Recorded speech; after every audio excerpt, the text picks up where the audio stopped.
Oh, I believe we are live. So, hello, MidFall SpeedBall. My name is Tempest Mask 1000, and I will be your next host for the upcoming this upcoming Pokemon run, as well as the Outer Worlds. And I'm looking forward to bringing in the hype with you all. So, coming up right now, we have Conception 2 with Pokemon Sword and Shield: The Tower of Two Fists. And right now, with that epic bid war between Bulbasaur and Squirtle, it is indeed true that Bulbasaur is in the lead with $30. But before we get to it, I do want to point out a quick donation. We have a $10 dono from Young Thunfish. Yeah. Saying, "Go Conception and go Bulbasaur." So, I believe chat is ready, and, well, take it away, Con. All right, let's go. What an intro. Thank you so much for that. Yes, my name's Conception 2. We're going to be running Pokemon Sword Tower of Two Fists. Let's just get started because we got a 2.5 minute cutscene at the beginning, so we'll talk a lot during then. So time is going to start in 3... Actually, you know what? Hold on. Let's change my name real quick. We got to do something more appropriate. Just used to doing 1 because it's the quickest option, but there we go. All right, time's going to start in 3, 2, 1, go. Okay, like I said, there is a roughly 2.5 minutes worth of cutscenes at the beginning. So let's talk a little bit. This is Pokemon Sword, and this is specifically Tower of Two Fists. If you're unfamiliar with that, that is the key feature of the first DLC of Pokemon Sword and Shield, which focuses on the Isle of Armor. So this run is much different than a standard any percent run of Pokemon Sword or Shield. And I even do a slightly different route than what is typical for even this run. So what we do is we're going to start the game on a fresh file as normal. So we're going to go through all the beginning stuff, getting our first Pokemon, our first rival battles, and doing all of that. And then as soon as we can hop over to the DLC, which is not too long into the run, then we're going to hop over to it as fast as we can. The run is unique because we don't get the ability to use things like fly or bike. So we're going to be utilizing more things like death warps and creative uses of getting places faster or doing things as fast as we can. In addition to that, so I'm going to get a starter Pokemon, but it's not going to be the Pokemon I use throughout. I'm going to start with Sobble. I'm going to then catch a Vulpix for a Ninetales to use in the vast middle part of the section. And then this particular run is the Get Urshifu, or kind of, which is kind of like the good ending version of the run. So once we get our Cubfu after beating, certain trainers, which we'll get into in a little bit, then we have to train up our Cubfu a little bit and then take it to one of the towers in order to defeat the tower, and that's where the run will end. So we got a lot of objectives here, but it's a really unique way to showcase a game's run, which is usually 4 hours plus, in a much more bite-sized format. So it's a really interesting run. We'll get to dive into that a little bit here. But yep, we're a good chunk through the cutscene, but we still got a little bit more. And another interesting point as well, playing on the digital version instead of playing on the physical version, like a lot of games, cuts down on our load time. So digital version is what I'm running on. So in order to just kind of optimize the amount of time we can save here. You'll notice as well, as we're getting ready to get into our first text boxes, things move a little slowly, and that's because I don't have the option to edit my options until after Hop is done talking to us. But after that, we're going to change quite a few options in order to make that a little bit faster for us. We're going to change things like the text speed. We're going to make it as fast as possible. We're going to take off battle effects so things move quickly. We're going to change battle style to set so it doesn't ask us after every Pokemon we defeat if we want to change Pokemon. We are going to turn off giving nicknames because in this game, names move fast enough that it doesn't really matter to name it one character. It doesn't save us a ton of time. And we're going to turn off movies and autosaves.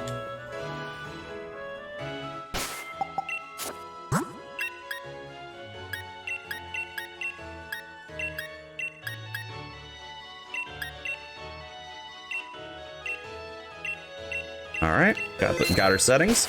Moving on. So now we just got to grab our bag here.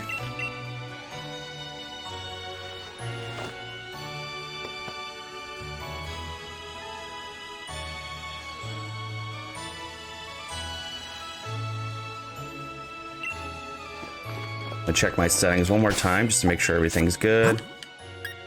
5. Autosave off. Yeah, that's fine. All good. Always good to check. All right, so we get to make our way out of the house for the first time. Unfortunately, the beginning part of the game is rather like cutscene heavy, so we do turn off skip movies, as I had mentioned, which doesn't skip cutscenes altogether.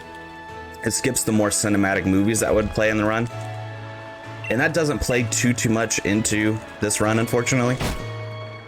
But it plays into it enough that it's worth doing.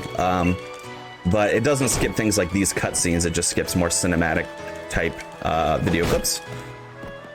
But yeah, if you never played this game, this is Hop. He is our quote-unquote rival, but we're also like best friends. So it's definitely more of like a friendship and a competitive friendship than it is like a true, like vicious rivalry or anything like that. And this is the Galar region, which is based around England. Just some basic stuff there. While we're getting all this set up, because it's just a lot of cutscene and dialogue and stuff that we have to get through. Tempest set it up front as well. We got a bid war going for this, which is still not closed because we don't need to utilize it until roughly an hour-ish into the run, maybe a little less. So be sure to get your donations in for Bulbasaur v Squirtle, based on which one you want me to pick.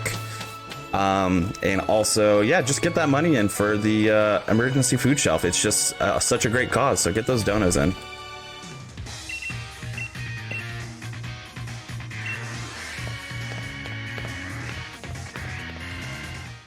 I swear we'll get a Pokemon eventually.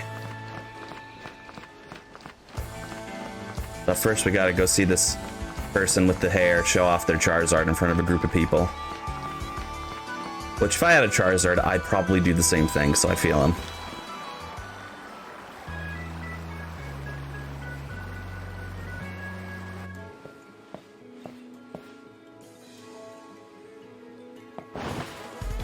Yeah, if we have any other donations or plugs right now is actually a really good time, as we're gonna cut through this cutscene and then get to our first Pokemon, so. All right, sounds good. So once again, just before we get to that, I do want to remind that, yes, my name is Tempest Mask 1000, and I want to give a quick hello to our friends at Baguette Restream and Japanese Restream. MidFall SpeedBall 2020 is being restreamed in French and Japanese by our friends over at Baguette Restream and Japanese Restream, respectively. You can find the French Restream at twitch.tv, Baguette Restream. That is Baguette_Restream, and the Japanese Restream at twitch.tv /Japanese_Restream. We've worked with both of these groups once before, and we're very thankful to have their support once again. At this time, I would like to currently bring up that we do have a single unmet incentive in Sonic Roboblast 2, where our runner will be able to play the Knight's special stage. So, as someone who has played Sonic Roboblast 2 before, the special stages basically work as a Knight's game. So if that does suit your fancy, well, we need to reach $40 to meet that goal. So there's one thing you can also contribute your, your very generous donations toward. But we also have a bid war for Sonic Roboblast 2, where you can either have the music be played in the digital format or the MIDI format. Me personally, I think that digital soundtrack is pretty dang cool, but I do believe the MIDI stuff is the original, so there's also... So, hey, either works for me.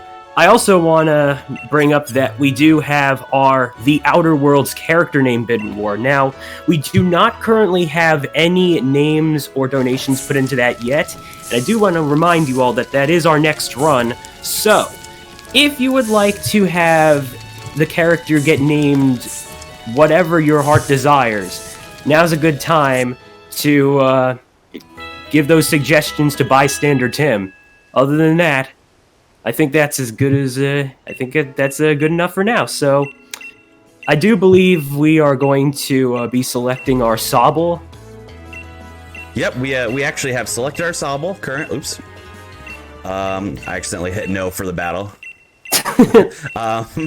which is fine, just an extra text box. Yeah. Or two. But yeah, I've already selected Sobble. So I mentioned up at the top during the opening cutscenes that I do a slightly different route than normal. And I do that for a few reasons. One is that, so typically this run will utilize Sobble for the majority of the run until we get Kung Fu, obviously. So the holdback to that is that we'd have to get a Sobble with particularly good stats, specifically like good special attack and stuff like that. So because I'm not using that and I'm going to be using a Vulpix / Ninetales in the middle, it actually doesn't matter really whatsoever what my stats on Sobble are, which saves us a lot of like resetting time. Before, if I had done that, I'd probably have to get set up with like a particularly good Sobble save file just in case I got a bad one during the run. So it makes it a little bit more, you know, marathon safe for us as well. But these fights go, regardless of stats of our Sobble here, these fights go pretty much the same, which are, we take out the Wooloo with a few pounds, like usually 3, and then we take out the Score Bunny here with Water Gun, except I use pound first. That's another thing that's kind of interesting about this is that the controls, especially when using like a Switch Pro controller, for example, it's very easy to fat thumb controls here, meaning that either when you use the stick, it'll flick up and then back down. So it will, you know, as I tried to flick the stick, it kind of went to Water Gun and then went back to pound. So I kind of fat thumbed it there. Also, it's very easy to input early by accident and then it not register it at all. So yeah, just little things that can pop up like that.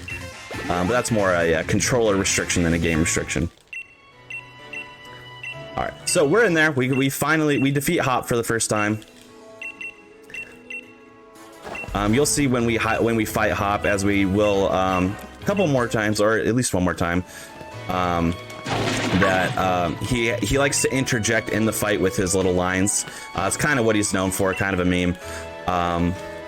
The next fight, actually, there's a little bit of RNG as to whether or not he'll inject a line in or not, which we'll cross that bridge a little bit when we get to it. But for now, we're gonna head into the Slumbering Weld to find this missing Wooloo who kept crashing into the gate earlier.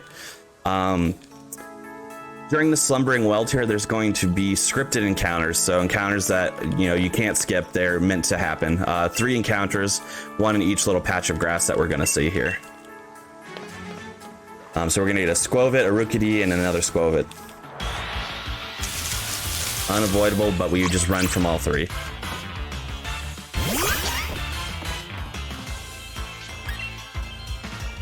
Luckily too, as well, the run, especially near the beginning, we get a lot of like free saves. So I fought Hop at the beginning there, but as you saw right now, Sobble is full health, so I don't have to worry about like stocking up on a ton of potions and stuff like that, or utilizing Pokemon Centers a bunch. I actually don't heal out of Pokemon Center once in this run, so we just utilize free heals and death warps mainly. Alright, so there's our Rookidee. Hop gives us a quick interruption. 3rd patch of grass, scripted encounter.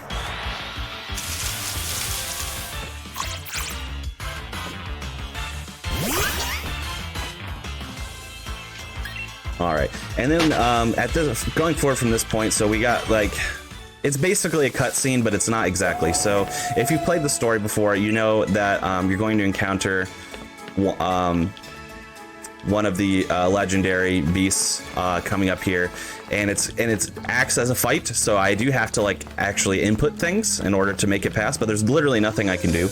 The only thing I can do is attempt to attack it and fail 3 times, so then it finally moves on. Unfortunately, it's unavoidable. You can't run from it. You try to run from it, it says no. So you kind of just have to go through it.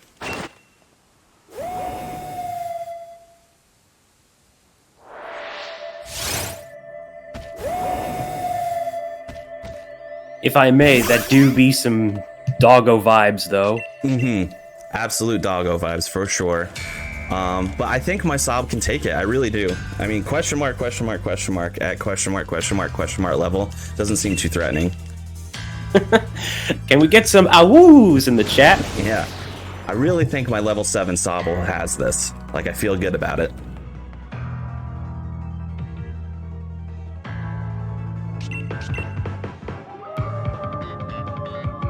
Worth mentioning, just from an outside standpoint, I wanted to mention this at some point during the run, but this is now a good point because we got some cutscene action going on. So roughly almost exactly a year ago was my first ever marathon run for anything ever, and it was at MidFall SpeedBall 2019, where I got to be in a 4-way race of Pokemon Red with some of my other friends in the community, and running in that really got me into the marathon mood. I've done like 30 marathon runs since, or something crazy, some wild number like that. So I wanted to thank, the Midwest Speedfest crew and staff and everything like that for giving me my start in marathons and then kind of spurring this motivation in me to continue to do more marathon runs and play games for good, and help raise money for charity and motivate myself to get better and better. So I appreciate them taking a chance on me back then and continuing to take chances on me at their other events as well. I really appreciate that. All right, so we've made our way out of the Slumbering Well finally. We have to go talk to Mom real quick, so if Mom can see our Sobble and whatnot and let us know that we're good to go, and then make our way back out. Now we finally get a little bit open here. So what we're gonna do, we're gonna head down to our first route to kind of make our first Pokemon catch coming up here. So what we're hoping to get, and this is where RNG really starts to kick off, unfortunately. So what we're hoping to get is a Wooloo in the grass. We're going to catch something regardless, but hopefully it's a Wooloo because Wooloos give the most experience. And we want, excellent. We find one right away, of course. Ideally, it would be a level 5 or 6. So I don't know if I can be a little choosy here, game, but okay, nope, but that's still fine. That's still fine. The reason we want to catch something here for 2 reasons. One, we want some experience so that after our fight, after our fight, we get our first trainer fight, we're going to level up, ideally. If we'd gotten a level 5 or 6 Wooloo, we'd actually level up from the catch alone. Keeping in mind, of course, in this game, if you catch Pokemon, you get experience as well. So that is why catching is faster than fighting, of course. Any Pokemon would be fine here. Any level experience would have been fine, but Wooloo gets us that much closer. And then obviously gives us a chance to skip it all together. If we had hit level 8 there, then we would be set up really well for the next the next fight specifically, and really the next 2 fights, so that they could have gone potentially faster, but not really in our control. The second reason why we catch something there is because Leon, who we're talking to right now, would give us a catch tutorial when we get to Route 2 if we hadn't caught something already. Instead, he'll say, oh, it looks like you already know how to catch things, so that helps skip the catching tutorial. But yeah, so we did get a Wooloo, so that's good. Also very unusual there that it got out on the first ball. Usually, especially in Route 1, you throw a ball the first time, you're gonna catch something. That's I don't know if that's ever happened to me before in running this game. I haven't run this category for a super long time, but I don't recall that that's ever happened to me, that it broke out on Route 1 there. So check it off on your bingo cards. This has never happened before. I'm sure it's happened to somebody though. It's just not me. It's Pokemon. Literally anything can happen. Literally anything. But here we are. This is the kind of a Pokemon lab of sorts. This is Sonia, who is the Pokemon professor's assistant of this region. So she's gonna set us up with our first Pokédex, basically. So we have to make a stop over here, and then now we can leave. We're gonna get interrupted by this individual who's gonna give us some potions, which is actually pretty handy. So thank you for doing that.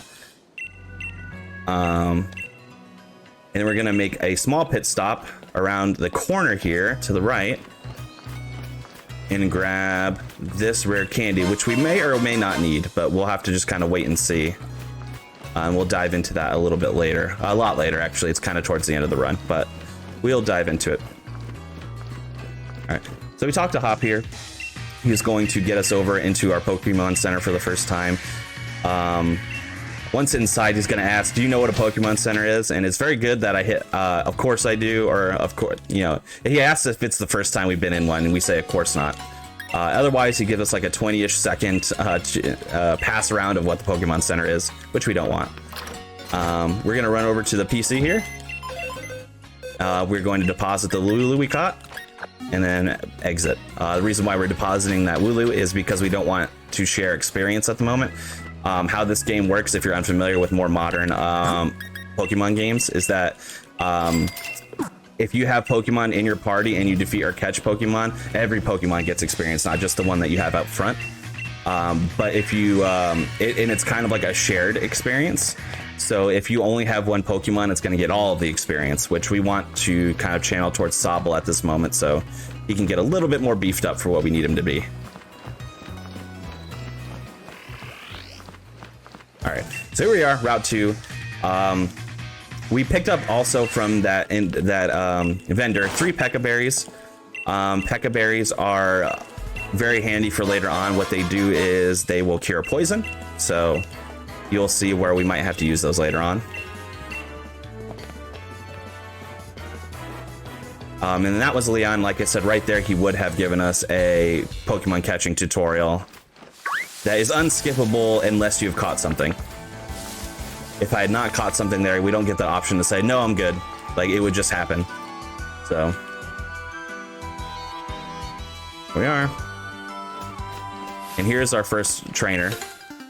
Usually I get caught way before that. I got right up in this trainer's grill here. But yeah, the fight is, we fight 2 trainers on this route, and we skip round 1. They're relatively uneventful. So we just are going to water gun everything we see. Oh, we got a nice critical there. I think it's still going to take 3 water guns unless we get a second critical. But if we got double criticals, that would save us a little bit of time. But yeah, no, I didn't expect it. It's a marathon. I'm not going to get good luck. Come on. What is that?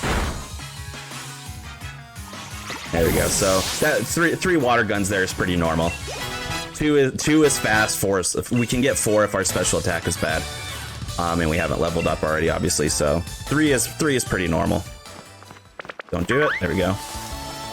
You can obviously see as well Pokemon pop up in the grass, which makes it pretty handy, so we don't have to use things like revives as regularly, because we can actually see the Pokemon in the grass. So you'll notice there, like there was a trainer out there, but I could walk around it and I could see where the Pokemon were in the grass, so I can know to avoid them. I almost got hit, like real close to getting hit there, but I didn't. But came awful close. So this Blip Bug, it's going to take 2 hits, and unfortunately it always uses Struggle Bug, so which is unfortunate for us because it lowers our special attack, which is exactly the stat that Water Gun uses. It would be great if it didn't, because then the second Pokemon this trainer uses, which is a Nickit, would go a little bit faster, but here we are. Yep, so quick attack is fine for now. Once we get towards like the end of what this fight is going to be, hopefully it doesn't use quick attack, because then I'll save us some time. That's a critical, so that's pretty good. Don't use quick attack. Good. All right, so this fight was pretty normal to slightly fast, actually, so that was pretty good. All right, as you can see, we're moving on up the ranks here. And then this is the Pokemon Professor's house/lab. We got a bit of a cutscene, so if you have time for like a quick donation or a quick plug, I would say. Well, I do have a $5 donation from Wandering Mind saying, "Hey all, what do you call it when you play Pokemon Sword and Shield on your Switch while you watch Hulu?" Ooh, what do we call it? Hulu and Wooloo. Glad I can catch this event. Hulu and Wooloo. That's 2020's Netflix and chill, I'm pretty sure. Also, I'd like to point out that our friends at Japanese Restream seem to love Sonia's Yamper. Oh, well, I love Sonia's Yamper too. One of my favorite Pokemon additions in this generation is Yamper and Boltund. So, great one. Yeah, Yamper is love. Doggo is life. Exactly. All right, so we pop out here now. We get to battle Hop yet again. This time he's got a little bit more firepower, but not exactly, because this fight is pretty simple for us. same deal. We're just gonna water gun everything until it's over. I'd mentioned before that during this fight there is an instance of RNG that can occur in terms of hop, and what that is when it comes to Score Bunny, which is the second Pokemon he uses, he's still going to use his Wooloo first. So he's going to use Wooloo, which is fine. Then Score Bunny is going to take 2 turns to defeat, and so that means Score Bunny is going to get 1 attack off on us. If we want that attack to be Tackle, it can be Ember. And if that attack is Ember, we get a whole extra like voice line, like cutaway with Hop talking about like, you know, our you know, I forget exactly the line. It's like our stars burn bright or something like that. You know, just something perfectly kind of anime. So hopefully we get Tackle and we get to avoid that because that's just a time save. Oh, actually, it looks like this Score Bunny is going to get 2 attacks off on us because in another rare instance, we are slower, I think. So that's unusual. But we gotta get Tackle both times. But it's still a little slow because, like I said, I'm used to only having to deal with Score Bunny's 1 attack, so.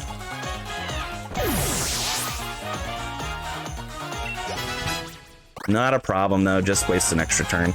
At least we didn't get to see the that extra cutscene line thing. Alright, and then Rookie D is pretty straightforward as well. Just water gun until down.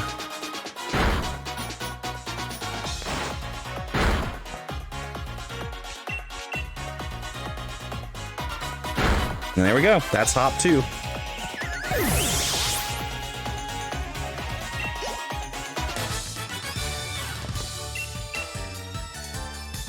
Alright.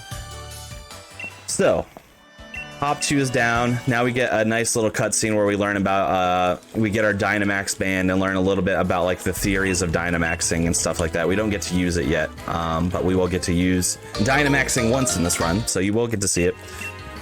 We also get this letter of endorsement from Leon that says, hey, you can go on the Gym Leader Challenge now, and we don't fight a single Gym Leader in this run, so unfortunately, can't skip by it, still have to do it. We're trying to get over to the Isle of Armor as fast as we can, but we gotta get through the beginning cutscenes, beginning game stuff, rather. But after we get through these cutscenes and start making our way back, this is when things are gonna really open up for us quite a bit in terms of you know, exploration and ability to free play, because we're going to make our way over to the wild area for the first time, and that is when the route really opens. Right now we're kind of just on the rails.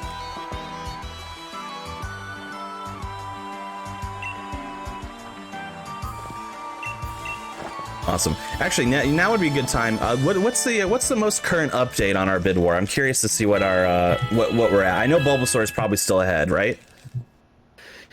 Yeah, let me just take a quick look, see the update. Yeah, Bulbasaur is currently at $40 now.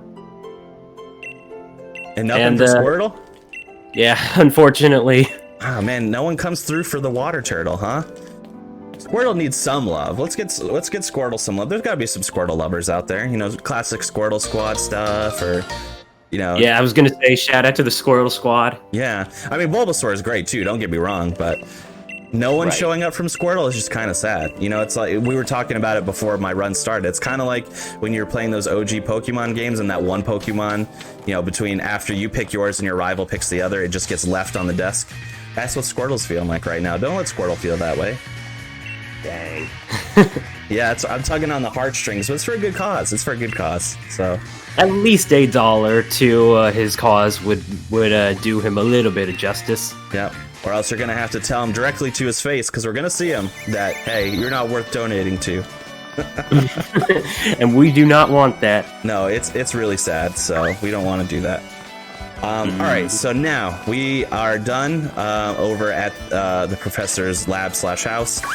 We have to just make our way back. Again, we don't have flying or biking, so we just hoof it. And hopefully we don't hit any wild encounters. One more patch of grass, I think. Yeah, there we go. We made it pretty clean through. That's good. Don't worry, still plenty of opportunities for me to mess up and hit a random encounter. So we're going to make our way over to the train station now. Hop is going to give us a TM for Swift, which we don't use at all, but again, can't avoid it. And then we're going to have a little bit of a cutscene interaction with each of our moms, kind of individually, and then we'll make our way over to the wild area. So what we're going to do in the wild area, you might have noticed at the beginning of the run when Tempest was kind of giving my intro, I had my Switch's clock up, and I had it set for a very specific time, which was April 15th at 11:45 p.m. And that sets up a couple of like easy things for us here at the beginning, which is it sets up specific encounters. Like I said, we're going to be utilizing Vulpix and Ninetales a lot. So it gives us the ability to get Vulpix rather easily when we get to the wild area. It also is going to set it up so that there's a drought in the wild area, which will give us a bonus to fire type attacks, which we do have to defeat one Pokemon in the wild area with our Ninetales. Just to get a little bit of XP, so that makes it just go by a little bit faster. You'll see later on in the run, we're actually going to change our time again. But first, I want to shout out this guy who works at the train station, and his sideburns are train tracks. I've never been so dedicated to a job. Oh my gosh, they are train tracks, aren't they? Yeah, yeah. Imagine shaving your own work into your face.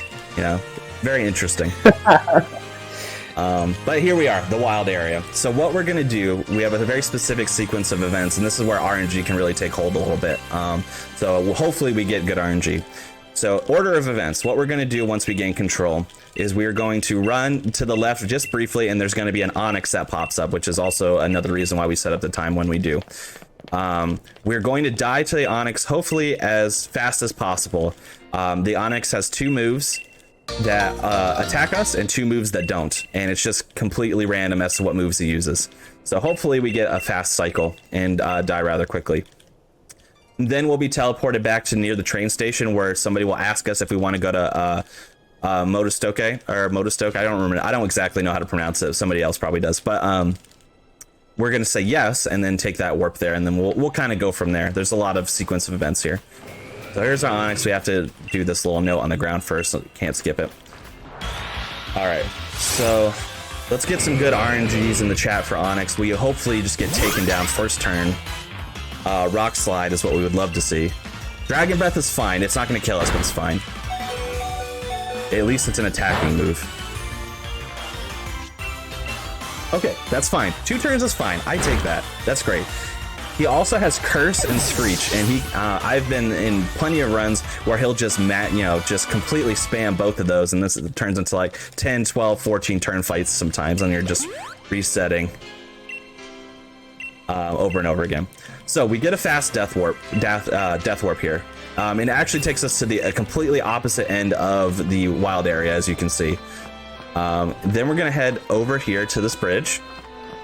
We're gonna cross the bridge, and just shortly past crossing the bridge, there's a Firestone, which we're going to grab real quick. Obviously, me mentioning already that we're going to be using Ninetales, it's obvious what we're gonna use the Firestone for. We're gonna catch a Vulpix, then evolve it to a Ninetales. So we're gonna run and grab that. Like I've said before too, this isn't like it's a common route. It's kind of common enough route to do this for, but it's not like the most common route. Mostly people just take Sobble most of the way until they get to Kung Fu, which is perfectly normal. The reason why I chose to do this for a run is actually I think it's more marathon safe. Because we don't have to depend on really good stats, particularly when we catch the Vulpix. We're gonna want a Vulpix with some specific stats, but even if I catch a Vulpix and it doesn't have the stats that I'm looking for, it's very easy for me to catch another one, as opposed to resetting the game and then trying to get a better Sobble. All right, cool. So we Death Warp again. This Death Warp is much less RNG heavy, especially if we get Skorupi, because Skorupi can take us out with pretty much most of his moves. He also has Scary Face, so I mean, you could use Scary Face, but it's not as likely.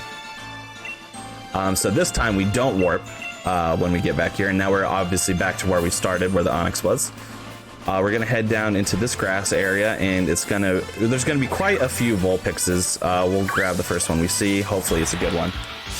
If it's a level 7, we're gonna run because a level 7 is not really runnable. So let's see here. Yeah, we're gonna run.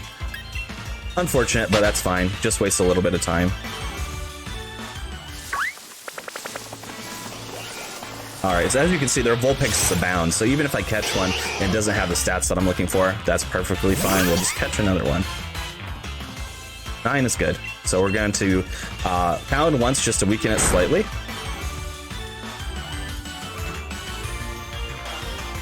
And then throw a Pokeball. So the two stats that are really important for our Vulpix here is that they have decent special attack and decent speed. Those are the two things that we kind of depend on. So right after it catches Vulpix, I'm going to go into my box to look at the stats and see if it's a good enough fit. So I'm just going to kind of focus on that for a second.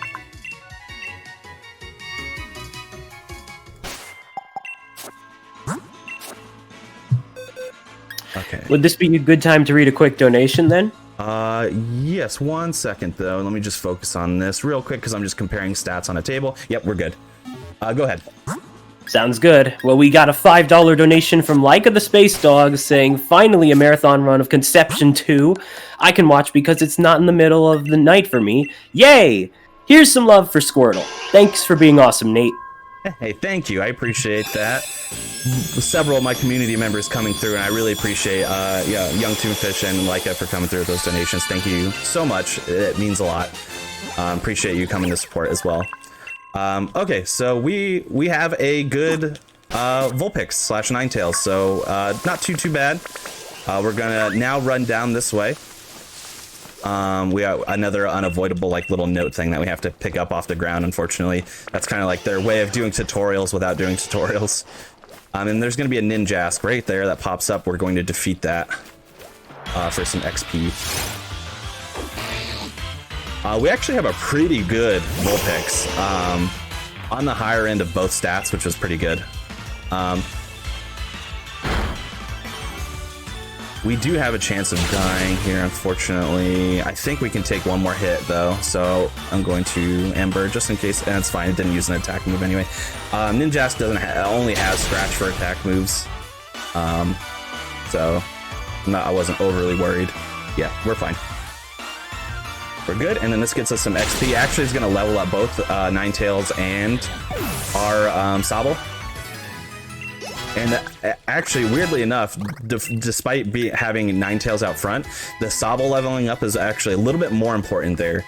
And that is coming up. We're actually finally going to be able to start diving into like where the Isle of Armor goes. And how the Isle of Armor starts, it starts by having a Slowpoke come through the tracks into the train station.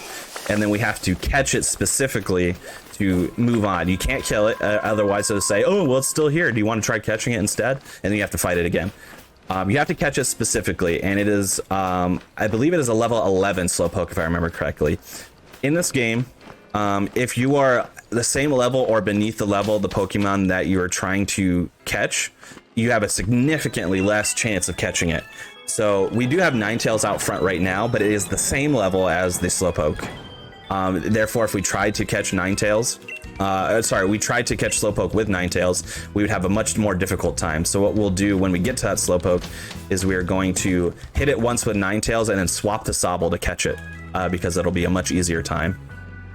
But one thing that we're going to do first, and is really, really great for Pokemon speedrunning, is that once you have a Pokemon, you can learn the moves from at any point in its evolution cycle by going to a individual in a Pokemon Center. So I'm going to teach all 4 moves that we're going to be using with our Ninetales for the run.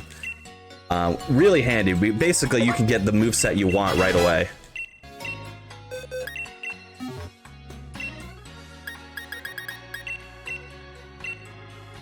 Alright, and I'm just going to focus on doing this fast for a second.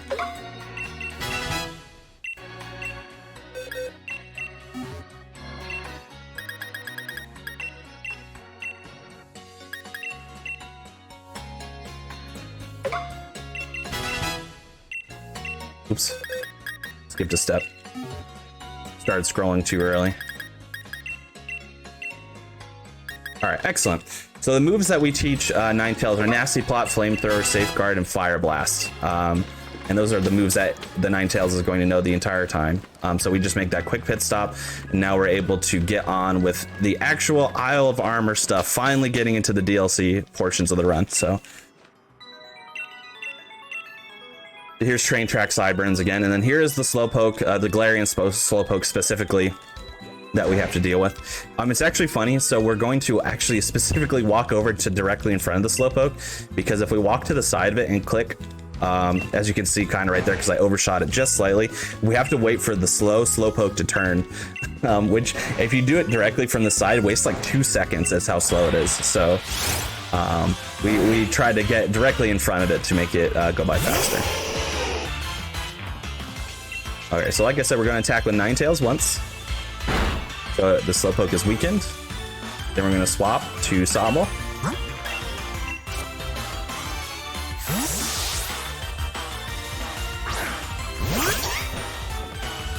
That's fine. And we're going to catch it. So I misspoke earlier. So it's not same level or below, it's just below, because Sobble is the same level as Slowpoke. I misspoke. So if they are the same level or above, you have a significantly better chance of catching a Pokemon. And if you are below the level of the Pokemon, it is substantially harder. That is the correct sentence.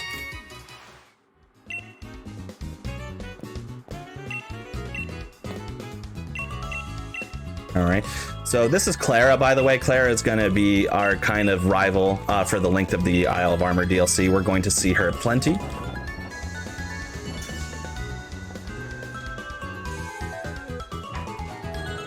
All right. And then once we gain control here, we select that we're going to Armor Station. So when, if you're familiar with the, Sword and Shield at all, you'll know that the Crown Tundra also just came out recently, which is fine for this run. It actually, the only thing that it changes for this run specifically is that it adds 2 extra text boxes, which is, momentary in time. So it's not a big deal for us. But it has changed a lot about how to run this game specifically. In terms of any percent DLC runs, it has changed quite a bit, but not for this run, luckily. So we have made our way over to the Isle of Armor. This Professor's Aid is going to update our Pokédex, and then we're going to do a couple things real quick. First, we're going to deposit our Sobble and Slowpoke. I'm actually also going to go ahead and heal our Ninetales just for safety. Probably would have been fine. But you never want to, you always want to be sure. And then since I already had the menu there anyway, I went ahead and equipped the Cherry Berry, which is actually useful for not this fight, but the fight after. Which typically I would do this fight and then I would equip the Cherry Berry after, but it won't make a difference. And I figured I'll save a menu.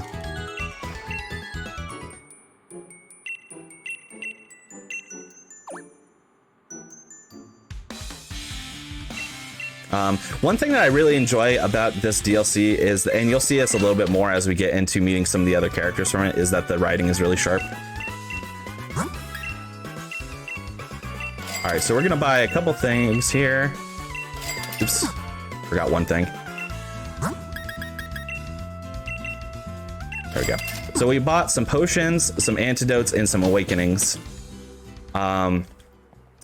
They're all pretty self-explanatory as to what they do. Awakenings will be for one of the challenges that we deal with on the Isle of Armor here, but not this first challenge. What we're getting ready to do now is we're going to encounter Clara, and we're going to fight Clara. So pretty self-explanatory as to what we're going to be doing here.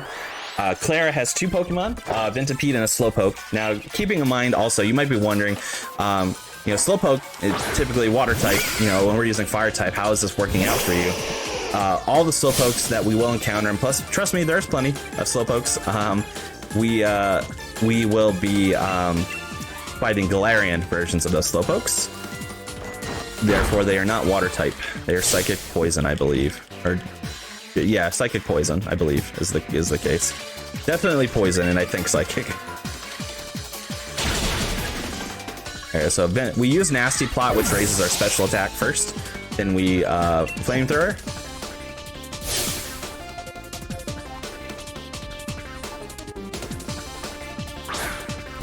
it comes to the Slowpoke, we're just going to Flamethrower as well. Could take 1 or 2 Flamethrowers. I think we got it in 1, which is great. If our special attack was bad, it could have taken 2.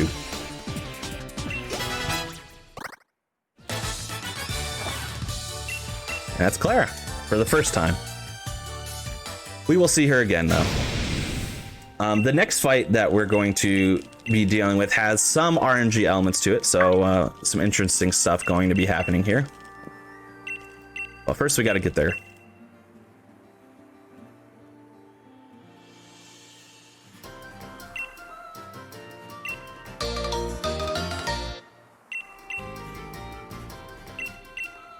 All right. So now we get to move finally.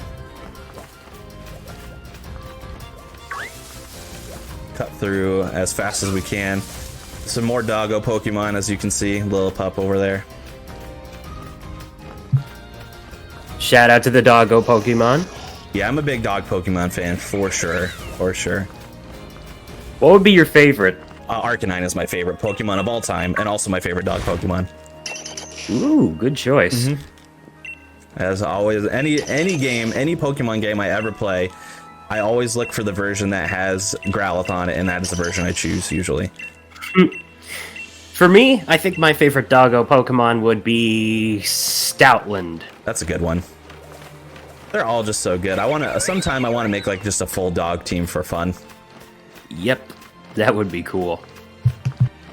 All right, so this is the dojo, which is kind of like our home base for this run, and kind of the basis as to what is happening in the story. So we arrive on the Isle of Armor, and we kind of, to give the story like a brief synopsis, we arrive on the Isle of Armor, and we join the dojo. It completes various challenges to be proven the one worthy to get the island's armor, quote unquote, which is actually the Kubfu. Spoiler alert. But so we're going to join the dojo here. Clara's not super happy about it because she doesn't want to be shown up. She wants to be the star student. Because she has aspirations to be a Pokemon gym leader someday, as you can tell with her clothes. That's exactly the uniform that gym leaders wear, basically. So she has aspirations to be a gym leader, which is why she is at the dojo here. As I mentioned before, here is when I would have equipped the Cherry Berry previously. What the Cherry Berry does is it heals paralysis. And that is because we're getting ready to encounter a fight that has a chance of paralyzing us. It doesn't always do it, but it has a chance. So it's worth equipping just in case it happens. This is the dojo and its various members, headed up by a small family. Hyde is the child. Gives us that experience charm. Hyde is pretty much a non-factor. Honey is also pretty much a non-factor. But they are nice characters. And then this is the kind of leader of the dojo. His name is Mustard. Perfectly reasonable name. All right. And we are going to talk to Mustard, and Mustard is the fight that we're getting ready to do.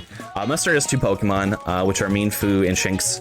Mienfoo is the one that kind of gives us a problem sometimes. Shouldn't be too much of an issue right now, hopefully. So typically, and almost always, and when I say almost always, it's only ever happened to me once that it hasn't happened, which is that Mienfoo will use Fake Out on turn 1. There you go. Which is fine. It makes us flinch, so we miss our first turn, unfortunately. Getting a crit there is not great. We have a small chance of dying. Okay, we're fine. And we're actually going to use Fire Blast and hope it hits. Good. Why I say I hope it hits is Fire Blast is not a 100% move. So there was a good shot that it missed. Luckily, we got good RNG there. So we are pretty much good to go for this fight.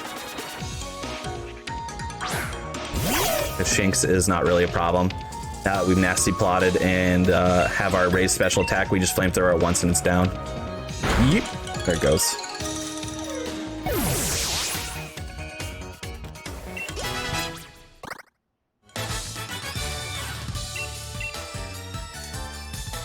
Now, if we had not gotten fake out on that turn, it actually would have been a lot faster because, well, it just wastes a whole turn for us because we don't get the ability to act on the turn that we get fake out. The one time that I had not seen fake out on Mean Foo there was when I PB'd.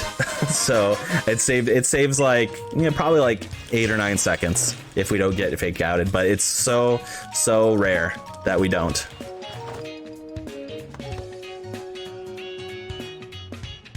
All right, so we get our dojo closed here, and then we get to kind of learn about the challenges that we're going to be dealing with. Everyone needs to complete challenges if they hope to get the armor of the island. That receives the secret armor of the dojo. The first challenge that we're going to be dealing with is, as you're going to see in a second. Actually, I won't spoil it because it's funny. You know, it's kind of like a little quirky thing. She got her dojo uniform. Wait, stolen. Stolen by who? Who is it stolen by? Well, these slowpokes, of course. And you might be wondering, wow, that was pretty quick for a slowpoke, but these are not slowpokes. They are fast pokes. As you're again ready to see, they book it. They are fast little slowpokes. And that is our first challenge. We have to catch these 3 slowpokes and get each piece of Claire's uniform back.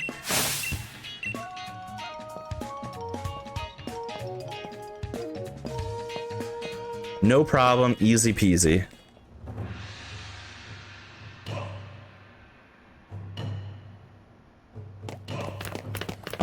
I will plug now, we have just a few more minutes to get your donations in for Bulbasaur versus Squirtle. So last minute donations, if you're thinking about it, get them in.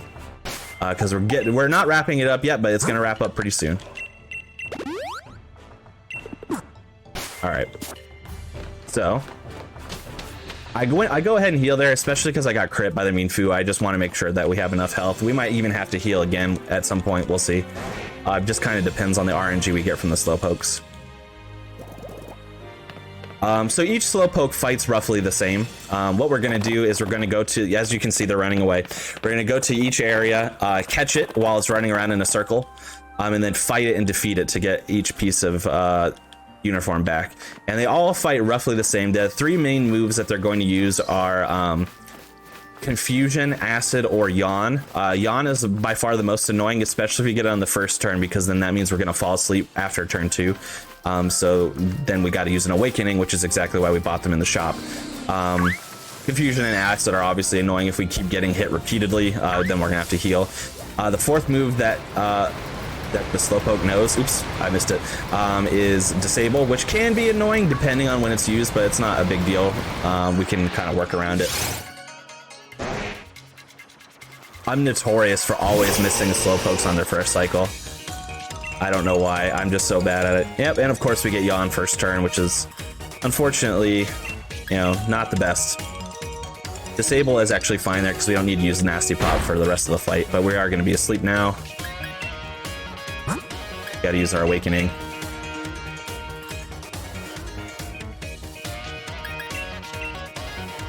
Yeah, Acid is fine. We actually don't need to heal after this, which is good. Boom. So that's first slowpoke down.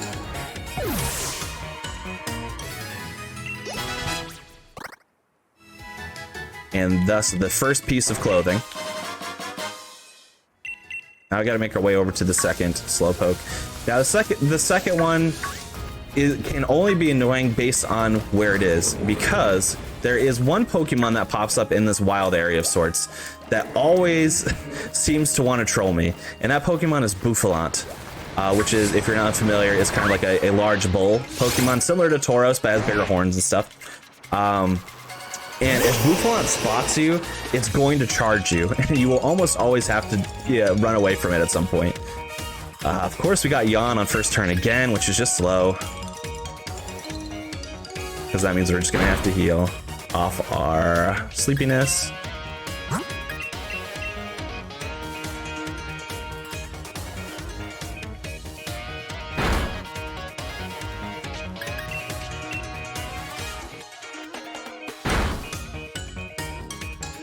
All right, there we go. So that's Slowpoke 2 down. One more to go.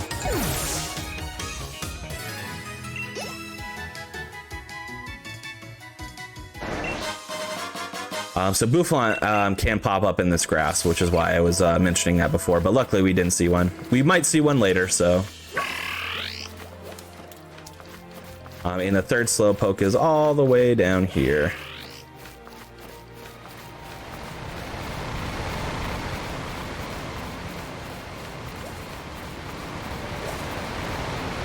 There we go. Didn't miss that one.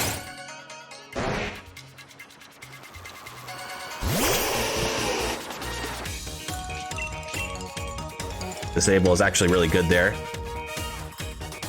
How disable usually works is that it will disable the move you used previously. So luckily we used it turn 1, so we hadn't used a move yet, which is great. Came really close to dying there, but it was pretty calculated. I felt safe enough to not heal, so.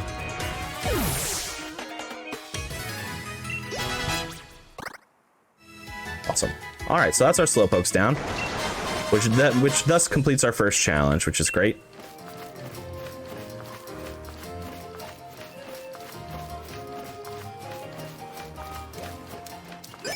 We're just gonna make our way back. We are going to want to start wrapping up the bid war. So if there were any last minute donations that want to be read, that's great. We have a few minutes. Oh, there's Boufflant, don't attack me. Okay. If we have like one last quick donation, that's great, and then we can after that we can close the bid war. It doesn't seem like we have any new donations, so I'm just going to let chat get a last second or two before we do, though, because yeah, it looks like current standing, and this might be the final standing too. Bulbasaur winning at $40. But Squirtle did indeed get $5 thanks to Laika's donation, so we can at least rest assured that he got a bit of love. All right, well that's good. At least somebody gave him a little bit of love, which is good.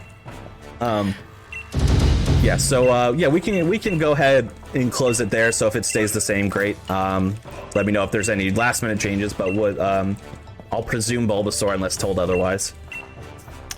That sounds good to me, and I would like to make a quick note as well that we still have no current donations for the Outer Worlds character name bid war.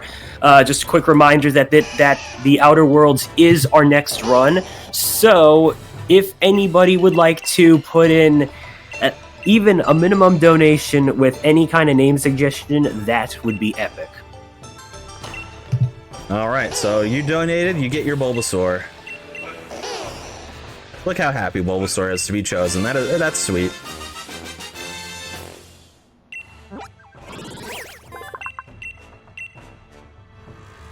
But it's alright. Squirtle still looks relatively happy, I guess, but you can see. At least it has a home, you know. It's not just going to be sitting there. And it's still wagging its tail, which generally means that it's happy, right? So hopefully it's okay. But we have chosen Bulbasaur. So what right now they just outlined what task 2 is going to be, which I'll explain a little bit more, but I just have to do a quick menu after this, so I'm going to focus on that for a second to make sure I don't screw that up. But yeah, thank you for getting those donations in towards this bid war. You made the right choice. Or did you? You'll never know. Alright, so first what we're going to do is thank you for your donations, but we're putting Bulbasaur right in the box. We're going to heal Ninetales full here, and we're going to equip the P.E.K.K.A. Berry to it now, which, as you recall, lets it heal from poison. So what challenge 2 is, Mustard was talking to everybody about it just a little bit there. So there is a special soup that he makes called Max Soup, or that the whole family makes, I suppose. And it uses an ingredient called Max Mushrooms. And what we are tasked with doing is being the first people to find Max Mushrooms, as they're kind of hard to find. So we have to get those Max Mushrooms before anybody else, basically. It's actually not a real race, even though the game kind of sets it up to be. You don't really have a chance of losing, as long as you find mushrooms.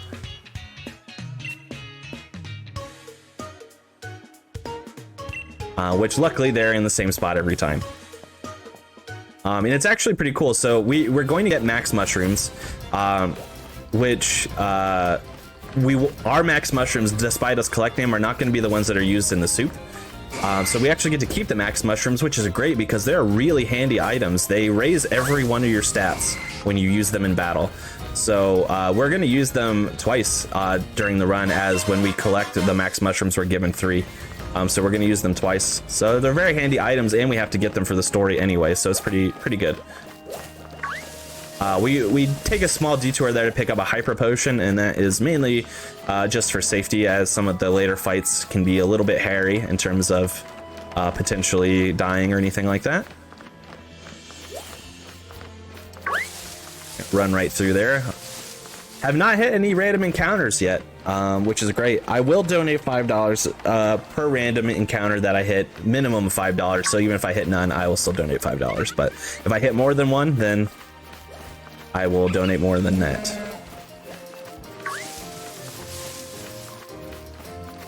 Another thing that's great too that I always love to do when doing Pokemon runs is if you got a special Pokemon that you really like, your favorite or whatever the case may be, and you want to shout them out, feel free to do so via donations. You could donate their Pokédex number or just throw in any amount of money towards this amazing cause for the emergency food shelf. And then we could shout out your special Pokemon. That sounds like a great idea. In fact, I'd like to add to that if need be, we could always make that favorite Pokemon one of the name choices. In fact, I was thinking, wouldn't it be funny if we named the Outer Worlds character Bulbasaur after our boxed Pokemon? Yeah, that would be great. I think that's a wonderful idea. Heck yes. So, as you can see, we found the mushrooms, but Clara's like, no, I'm going to take the mushrooms, so pretty standard. This fight is actually almost entirely safe, and almost nothing can happen to make it go poorly. We actually do quite a bit of setup here, because we actually want to be low health by the end of this fight. And that is so we can set up nicely for a death warp afterwards. So I use Safeguard there, and that avoids us getting confused, basically, because this Slowpoke's going to spam confusion, more or less. I'm actually going to take one more hit. I would have liked to have been lower health, but I did have, unfortunately, where my health stood after the Slowpokes was exactly so that I would heal to full with 2 potions. I actually like to leave a little off the top if I can, but I couldn't. 27 was too low, and 47 is just slightly too high, but I'd rather be too high and then have to take an extra hit. But now we are completely set up to just be good to go at this point. Everything that we get thrown out, because we used Nasty Plot on ourselves 3 times, so we like super buffed our special attack. Nothing that Clara's gonna be able to throw at us is gonna be able to survive. Especially not a Whirlipede, which is part bug.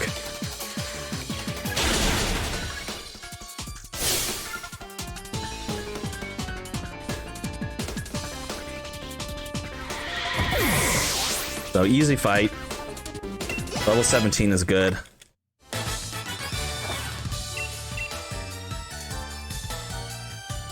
Awesome. So we get there. Now what we're gonna do, we have like a tiny little cutscene where they talk about like, hey, did you get the mushrooms? Yeah, we did. Cool, awesome. So now what we're gonna be looking to do is Death Warp, like I mentioned, and specifically would like to do that on a Sandshrew, because that is the fastest Pokemon in this cave to do so. Cubone. Oracle is a terrible choice. Oracle is a terrible choice. Come on, give me. Is this how it happens? Is this how we go down? I've been getting really lucky with Sandshrew spawns lately when it comes to this part of the run, but of course when the marathon is here, hey, there's one, we don't get as good of luck. Even so, with this Sandshrew, it can be a little trolly as to how fast it wants to take us out. Rollout is the move we'd love to see right away, if possible, but it can use other moves. Rollout is good. Because it's the move that does the most damage. We were still slightly too high, but I couldn't afford to take another hit, unfortunately. So this was a fast Death Warp in terms of when we actually got to the Sandshrew, but we had to wait for it to spawn, so it wasn't super fast in that regard. But now we Death Warp, which gives us a free heal, and it takes us right back to the dojo, so we don't have to walk all the way back there, which is great.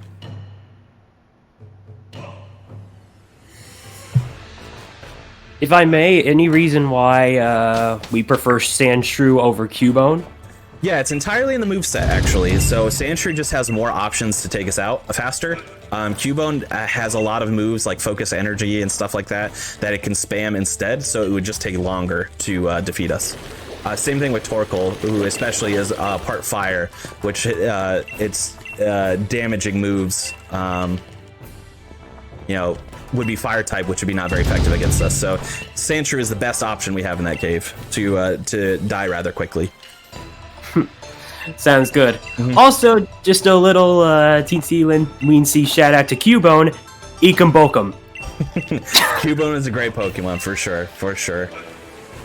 So this is the Max Soup. One thing that the Max Mushrooms do in terms of lore is that they help Pokemon get their Dynamax properties. So that's kind of how it looks like. And it's actually a funny point. You eat the soup and then the game is like, you feel Dynamax energy swirling inside of you? And then Mustard's like, no, you don't. It's not how it works. You're not a Pokemon. So again, nice little writing in the DLC, which is part of the reason why I like this one so much. Oops. There we go. So we have completed 2 of the 3 required challenges. In the story, the vast majority of the people in the JoJo have not made it past this stage. Some people dropped out after stage 1 because they didn't even like encounter a Slowpoke whatsoever. But in stage 2, nobody else got mushrooms besides myself and Clara. So we're the only ones that are making it to stage 3. And then as you can imagine, stage 3 is just a simple outright battle. So we're going to fight Clara one last time.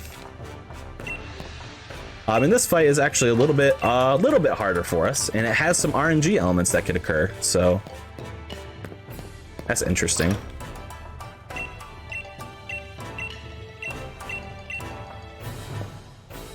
All right, so we're gonna make our way outside, which is where the fight is. And if you are a fan of Dynamaxing, you're gonna get to see the only instance of Dynamaxing in this run, so that's what you're into, you're gonna get to see it here. Giant Ninetales coming up.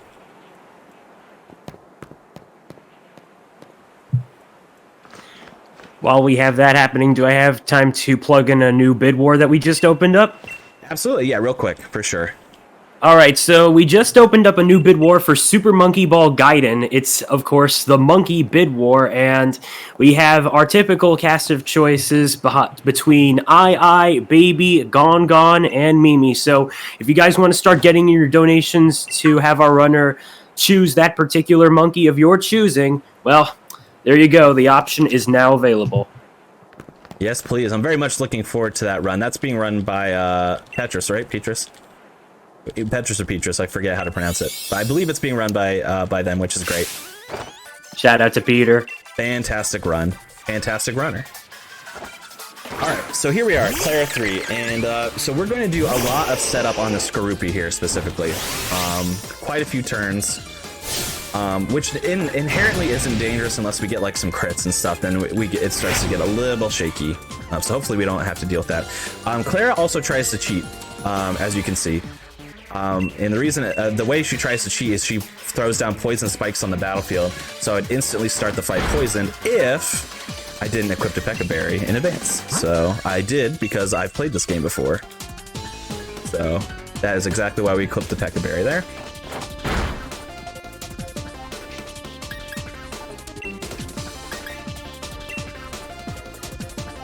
All right, let's see what our health is here. Yeah, we're gonna heal, which is pretty normal to have to heal here, so I'm not worried about that.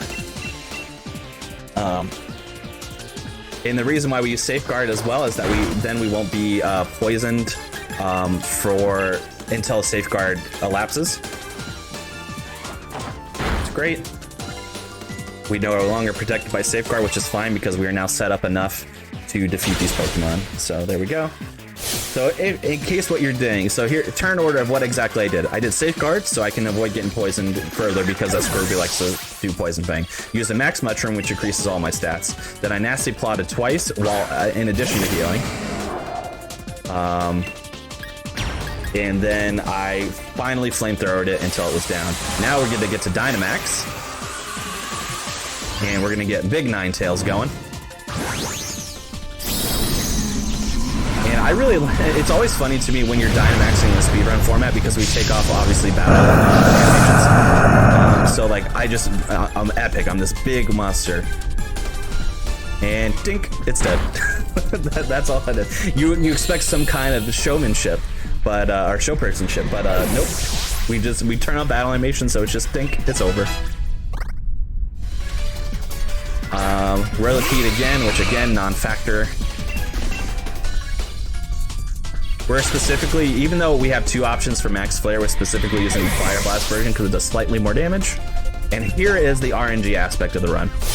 Of this fight, rather. So, the last Pokemon that Claire uses is Slowbro, and Slowbro is going to Dynamax. Slowbro's special ability is Quick Draw. If it gets Quick Draw off, which of course it did, it makes it very difficult to defeat it, because it is going to be able to go first now. Before, I outspeed the Slowbro, but because of Quick Draw, now it's going to get to go first. So she's going to Dynamax, and she's going to use Geyser, I think. So our Fire Blast is going to do significantly less damage because we are no longer going to have the drought behind us. So what we're going to hope happens is we'll survive this. I'm not worried about surviving it. So we're going to get our Fire Blast off, and then we're going to de-Dynamax, unfortunately. And then what we're going to hope for is that our Fire Blast hits in our regular form. Because now the drought is back, so now we get the extra damage. And then we gotta hope it kills. And if it doesn't, we are dead, and we have to redo this fight. Oh no! We're gonna have to redo this fight regardless now. Because I fat-fingered it. Alright, that's fine. That's why we have things built in like this, which is fine. We are going to... So, I'm going to be defeated here, which is fine. I'm going to have to save before we fight Clara again, because we only have 3 max mushrooms.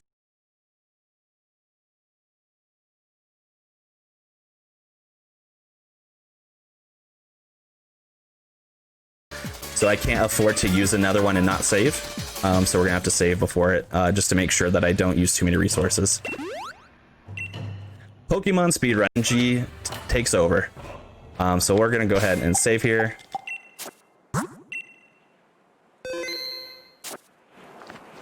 Actually, I'll save a little closer again. I should have walked a little closer to begin with. There we go. So we get to do all that again. So if you liked it before, you'll like it a lot the second time. I hope.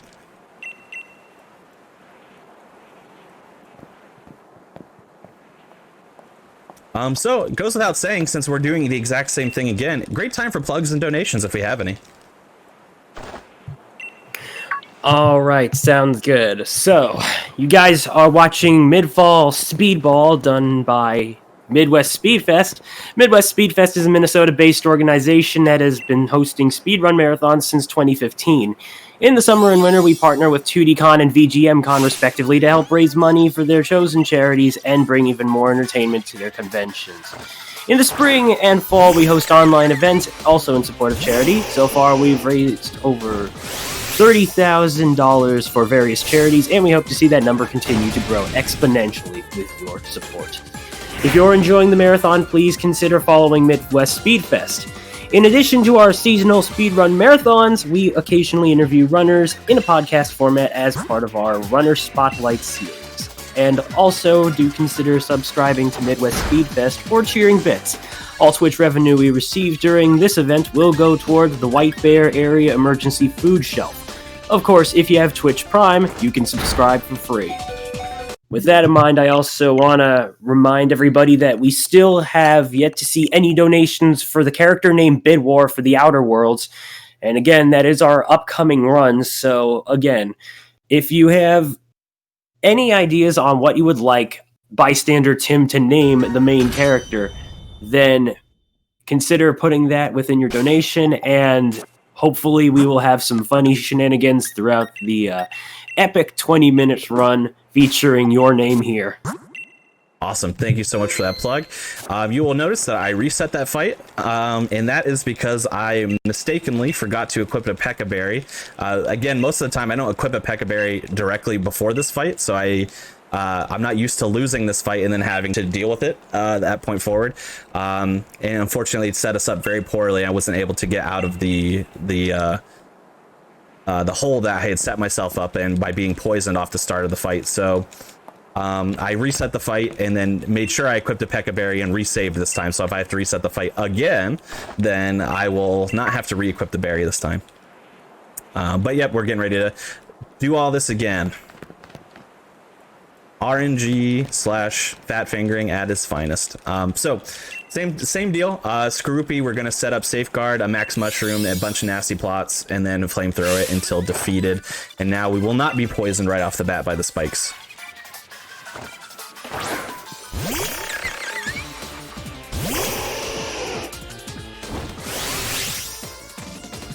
Well, we will, but we'll heal it off instantly, so that's good.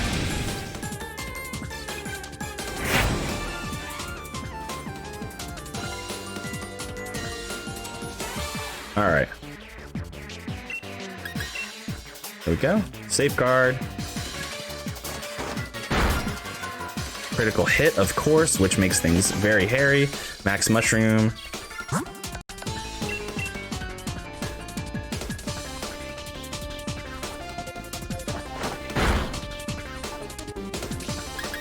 Nasty plot.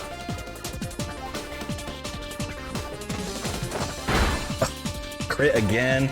So nice reset. Game is really not cooperating. Oh my gosh. Estimate is going to be tight now. I will let you know that for sure. Because this is just the worst RNG that could happen.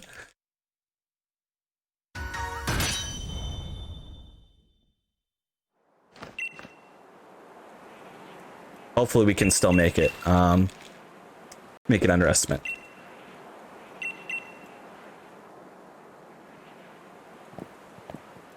It's not exactly super tight yet, but we'll see. We'll have to see if we can make it through. If we lose again, it's going to be really unfortunate. So hopefully we can make it work out here.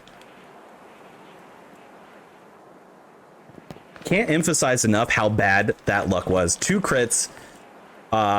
Even if it was my first fight, would have just absolutely defeated me. Very, very bad luck. All right, so let's try this one more time, shall we?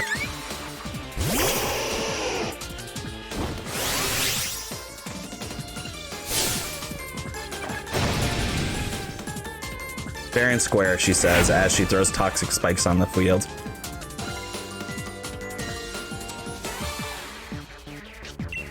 All right, so we get safeguard. Didn't get crit that time, which is great, finally.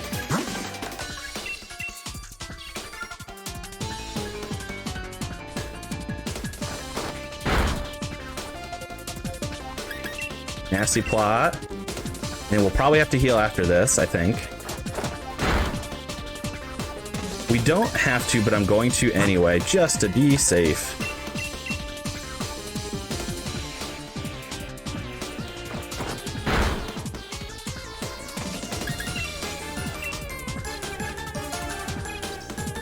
Why risk it, right? So we are set up.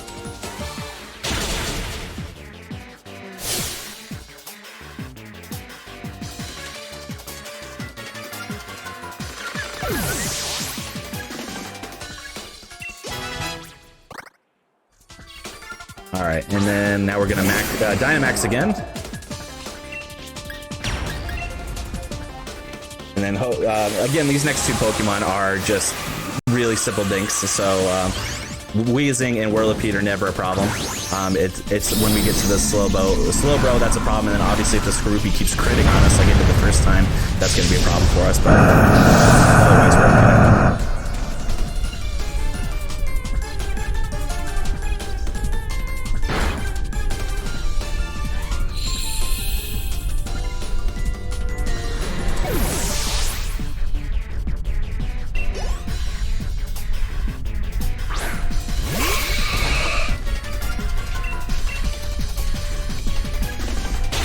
right, so those two down.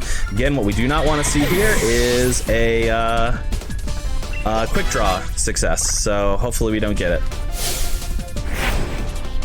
Because then if we don't get quick draw, then we will just win.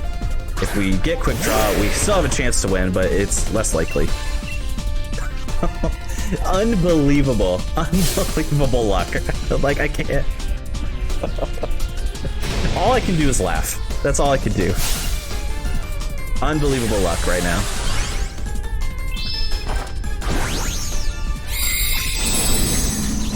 We can still survive. We have a chance. It's not a great chance, but it is a chance.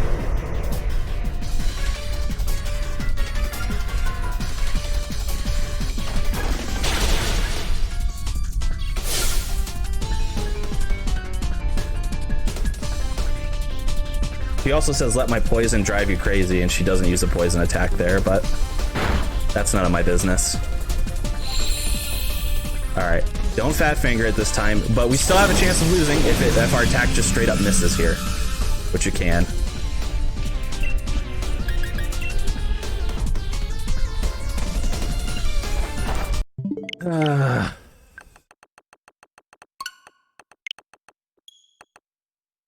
Oh my gosh. So we're in a tight spot now. I'll be honest, even if I gold splitted every split from here on out, we would probably be overestimate because we have lost 11 minutes on this split alone. So we will go as far as we can, but if we have to cut the run, then we have to cut the run towards the end, which is fine. But we will keep going as far as we can.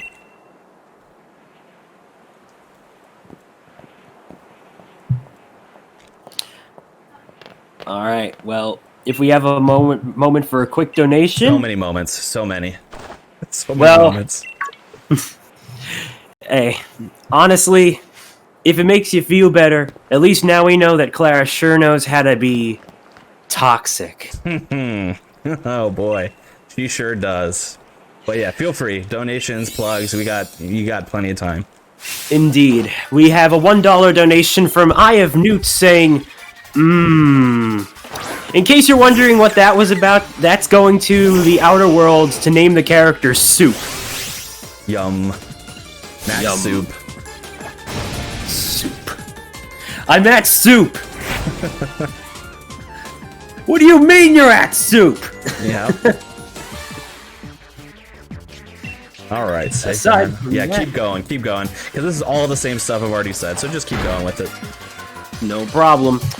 So, I'd like to remind everybody that we are currently raising money for White Bear Area Emergency Food Shelf. The White Bear Area Emergency Food Shelf has served as a critical resource for families experiencing food insecurity since 1977, providing food and support to over 1,200 families each month. They work toward eliminating barriers that limit access to healthy food for families living on a low or fixed income.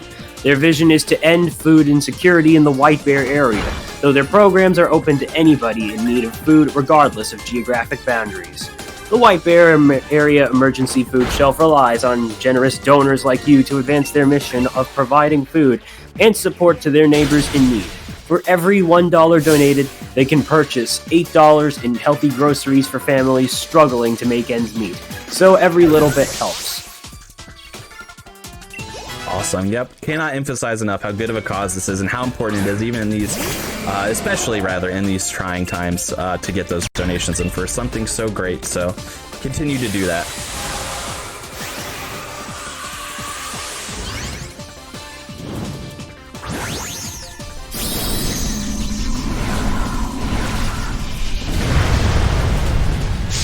All right. Big Ringtails is up again. Take out the next couple for us.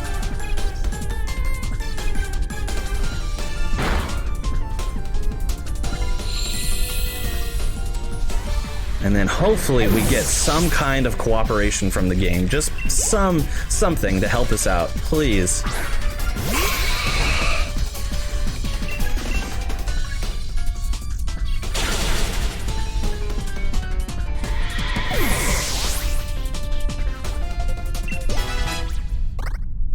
All right, slow bro.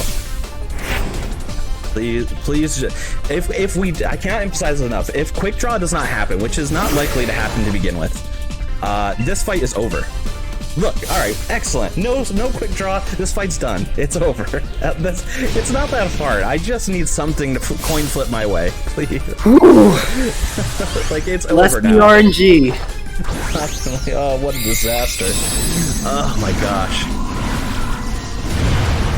Oh my goodness! But congratulations on the win. Yeah, finally, this fight is over.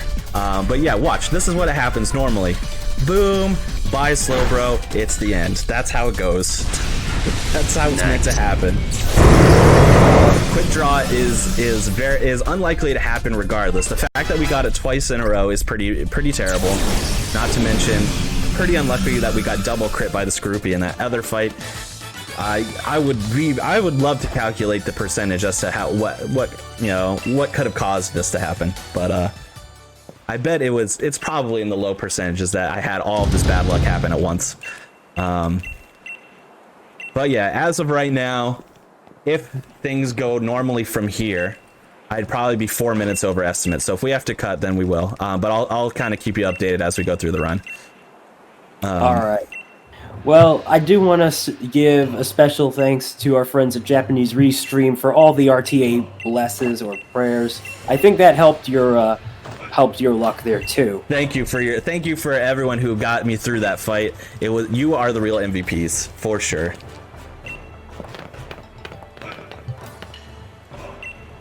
Okay, so we are now, so we got a little cutscene action here. So we're now going to be done with using Ninetales.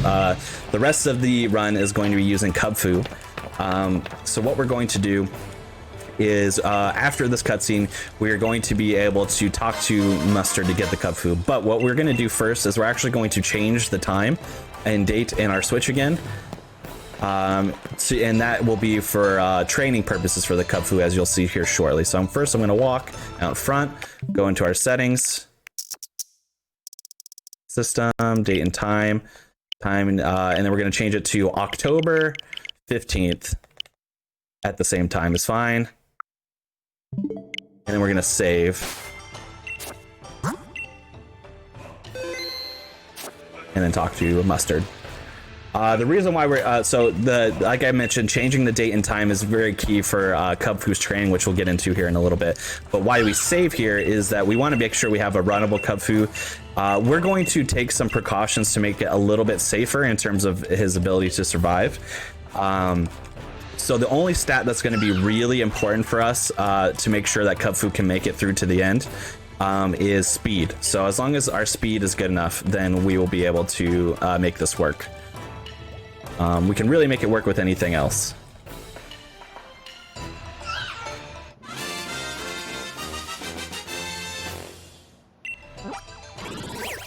So if our speed is real bad on this Kubfu, we'll reset and just get a new Kubfu. Hopefully we don't have to, because that would waste some time. Right. I am curious. Yes. Is there any thought to maybe give this fella a name, or do we not usually do that? So we won't be able to, based on how our settings are set up currently. Oops, wrong button. Because I turned off giving nicknames as an option. Or else I would love to, but let's see. So speed is great actually, so we're good. Oh, actually, but I need to deposit the Ninetales first though. If it were me, I probably would have named our Kubfu Deal! Yeah, of course. It's gonna have to beast here a little bit. So, in terms of what we do for Kubfu, so we need to train Kubfu before we're able to just run up to the tower to kind of complete the end of the story here. Because those Pokemon are at a specific level and Kubfu needs to be able to defeat them.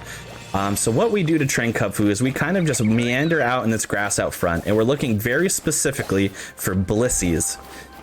Because Blissies are very easy for us to defeat even if they are a higher level than us, and they are large sacks of experience points. Large sacks. So we are going to be kind of meandering until we find some Blissies, and then we're going to go after the first one we see. All right, we're gonna have to fight probably like 4 or 5 of them, I would imagine, depending on the level of the Blissies that we find. If we get a lot of high level ones, we could probably do it in less. So hopefully we get some high level ones. and hopefully they just pop out in general, which would be really great. They are not like the most common Pokemon in this area to find, so we kind of have to just hope that they come out rather quickly. Hopefully we get one soon, because this is another like decent RNG section of the run, whether or not they come out fast or not.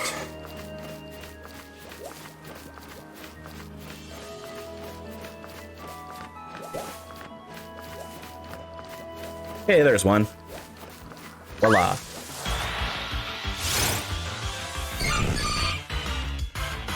So yeah, you'll see here, even with defeating this first one, 14 is good. So the highest that we could get is 15. So 14 is a pretty high level, which is good. Defense curl on the first turn is not great, but that just means that this fight is going to take a little longer than need be. Not a big deal though. So you'll see here, right now our Cubfu is level 10, so 4 levels under this Blissey. Nice attack there. And just watch how much the first jump is going to be. Boom, 5 levels. So that's how much experience that they give us. Was there one right behind me? Okay, no. I thought one popped up immediately behind me when I got there. So that's why Blissies are very important. Any other Pokemon here is going to give us like partials of levels at most. And Blissies just have so many experience points that they are worth defeating. We're going to look to be somewhere in between somewhere in the 20 to 21 range when we leave here. So that's what we're going to be looking for. So we're going to be fighting Blissies until we get to roughly that level. If you recall near the beginning of the run as well, shortly after I caught that Wooloo and then we went to the Pokemon lab to see Sonia for the first time, I picked up a rare candy. And that is because I can use the rare candy to level up our Cubfu if it lines up nicely enough to do so based on our experience points. So I will use that if we get the opportunity. The Blissies just do not want to come out though, of course. They will get out eventually, I promise.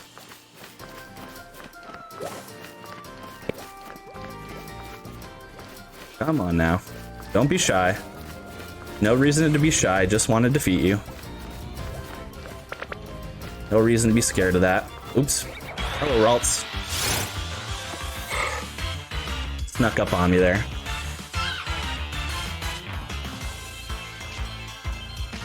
I would just say I would defeat this Ralts, but because it's a Psychic type, I have nothing to defeat it well. Because I am a fighting type Pokemon at the moment, so I don't really have any good moves in order to make that fight fast. Because any experience would be good, but specifically Ralts is a little tough to deal with. Abra would be the same way, except Abra only has teleport, so it's not a big deal regardless.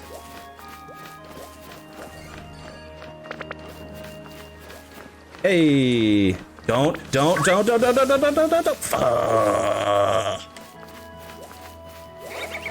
So yeah, that can happen. They can run away, and then if they get to a barrier like that, they'll disappear. So yeah, that's what happened.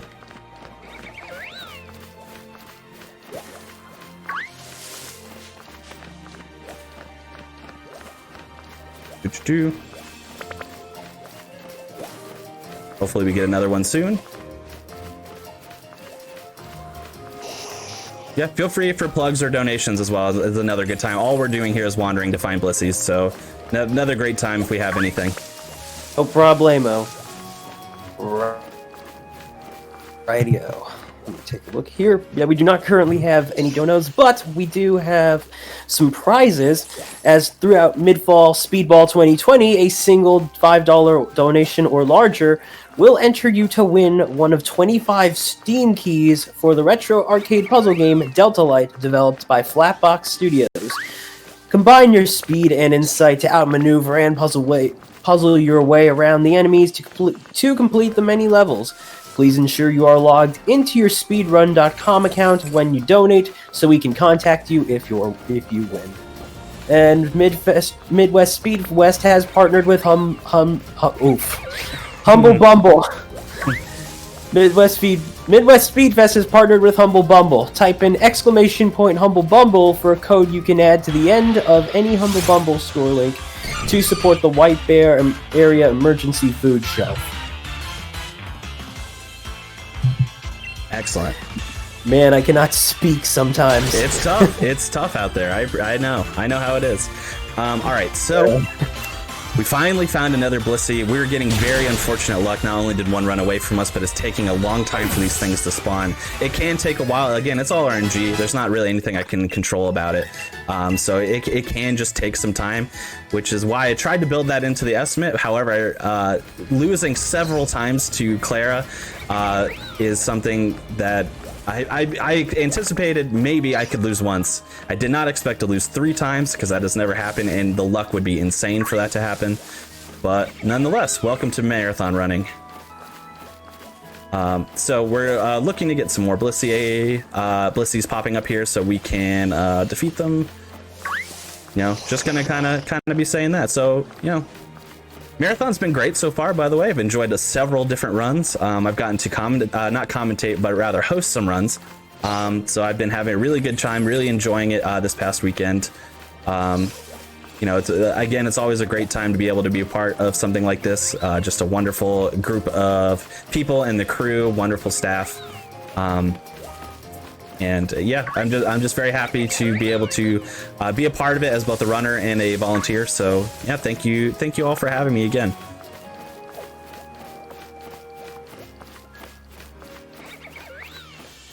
I'm saying that mainly so you will not hate me for being so overestimate or having to cut the run prematurely. I do apologize for that, but Pokemon, I'm not even really upset about it because Pokemon is just a massively unpredictable game, and you can always set a worst case scenario and it can always be breached because something will happen that you haven't seen before, and that is just Pokemon. That is just how it goes. Nothing you can really do about it, especially when the Blissies don't pop up at all. Come on, Blissey. All right, there we go. Hey, don't run away. Don't run away. No. Oh my gosh. I accidentally clicked down my stick to whistle. It didn't work, and it ran away. Blissey, why? Why must you do this? That one was my fault. It wasn't. I could have caught that Blissey, I think. Maybe it might have been close, but I think I could have got it. But because I fat thumbed the stick there, I accidentally clicked it down to whistle, which does not help in this case. I honestly think it's still Blissey's fault for running away. Yeah. Doesn't help, to be sure.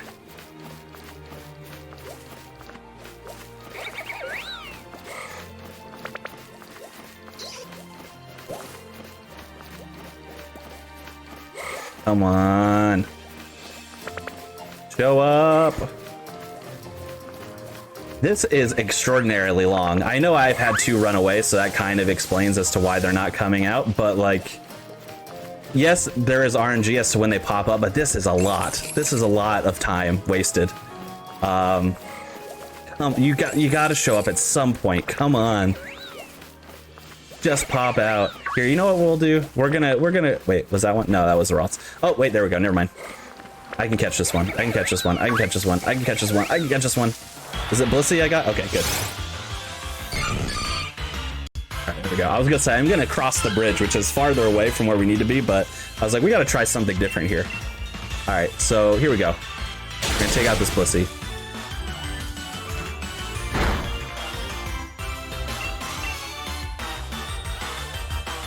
Boom.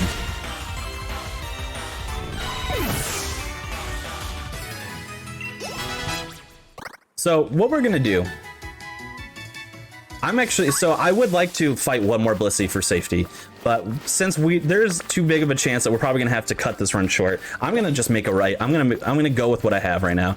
I have a rare candy, so if I need to rare candy again, I will. So that will make it a little bit safer. But I'm gonna go with this. This is actually still decently safe. It's just slightly less safe. We can take a good Cub Fu in as low as level like 14 or 15. So there's still options to be much more unsafe than what I'm doing now. 19 is still pretty safe, but what we do from this point forward is, in order to progress to the tower, we have to get Cub Fu to be friendly with us. And by far the fastest, easiest way to do that is to have Cub Fu visit each landmark, and we kind of like bond over kind of just staring out into the excuse me, environments. So and that gains us friendship points. Typically we will go to 3 of these different points, and then that will be enough friendship. Occasionally, and it probably won't happen in this because we battled a little longer than a normal route would, but if we only had attacked 1 or 2 Blissies, for example, even after the 3 points, our friendship level might not be high enough. So then we would use the Pokemon camp in order to kind of buff it up a little bit. But I don't think that's going to be a problem here. I think we're going to have plenty of friendship to be able to progress the story.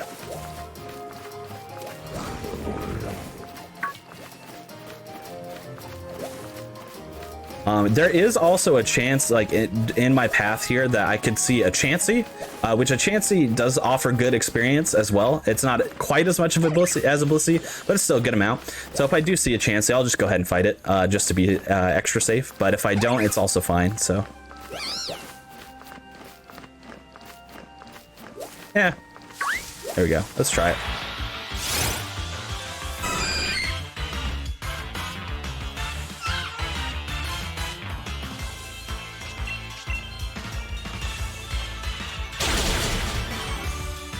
There we go. We even one-shot it, so that's great. There we go. Excellent. So there we go. We don't need to defeat anything else. So what we're going to do now is we're going to head over to point 2, which is kind of at the top, near kind of the cave that we were in before when we were grabbing the max mushrooms. It's kind of close to there. So we'll head that way. And then the third point is actually going through specifically the cave we were before where we got the max mushrooms. But we will go through the cave, talk to somebody to get the points, and we're actually going to grab a few items as well. So you'll kind of get to see what we grabbed there.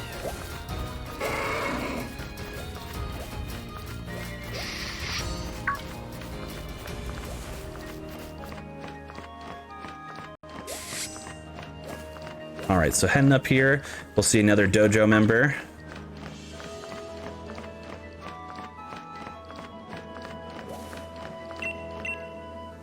So this is scenic area number 2. Because of the time of year that we have, they don't look particularly like beautiful, but if it was a good time of day and a good season, like these views could actually be nice. But especially in the third one, you will see the third viewpoint rather, you'll see that it's not a particularly beautiful viewpoint at all. So you're kind of left wondering, like, what do the trainer and Cub Fu see that is just making them bond so well at that point. It's kind of a funny moment. But we're gonna head down the stairs here, not hit that Tauros.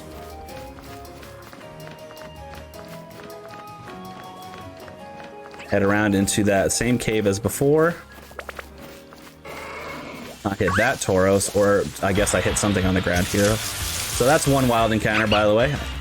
Oh, actually that's 2 because I hit a Ralts as well, so that's 2, so that's $10.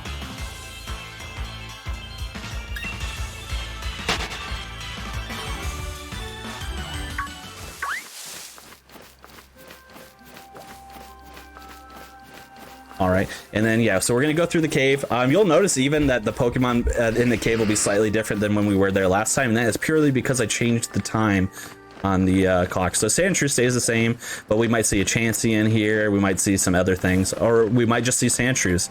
Where were we all at when I was looking for you earlier? Hey, Cubone as well. Awesome. So you know, you'll just have to take my word for it. Yeah, so everyone enjoy this beautiful scenic, picturesque moment together. Beautiful, isn't it? Just gorgeous.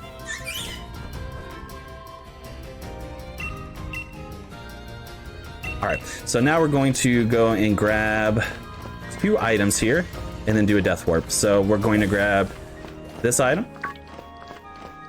which is a Rocky Helmet. When you equip a Rocky Helmet to your Pokemon, if somebody uses a physical move on you, it will also take damage.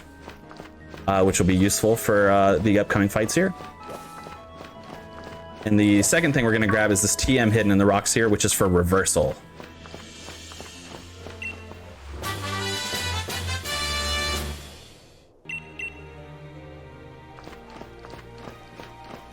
And then we will menu after doing the death warp. We're going to do our death warp on this Rhyperior that pops up over here. As you can see, it's going to be very beefy, and it takes us out rather quickly. So,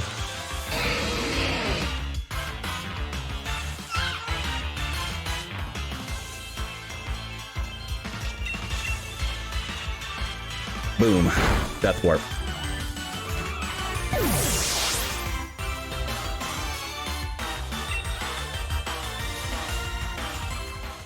All right, so now we go right back to the dojo again, so we save all that walking. And then our Kubfu should be plenty happy enough, which when we get a transition like this, that proves that he is.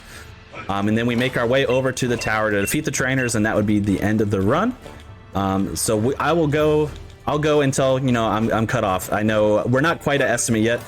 If I had to guess as to how much more time we would have from this point in the run, it would probably be, let me see here. I would probably be like 8 minutes over estimate. So at any point, if we need to cut it off, that is perfectly fine. You just let me know. All right. Well, we'll see as far as we can. We'll get as far as we can. I'm wishing you the best of luck, man. Here we go. So all we got to do is walk over to the tower and start the tower. So that's all we have to do. And then in the tower, there are several trainers that we have to defeat. First thing we're going to do, though, is we're going to go into our bag. We're going to use a few things. We're going to use the rare candy. So it levels up to 21. We're going to equip the Rocky helmet. And then we are going to teach reversal. So reversal is a move that does more power the less health you have.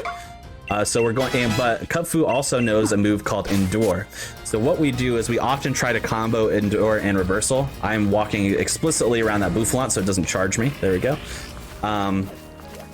Yeah, so what we do is we try to do a combo of Endure and reversal quite a few times, because Endure will make it so that we'll survive a hit that would have killed us with 1 hit point. And then we can combo that with reversal to do maximum damage, so it does a lot of power. So we are going to attempt to do that a few different times in the last fights here.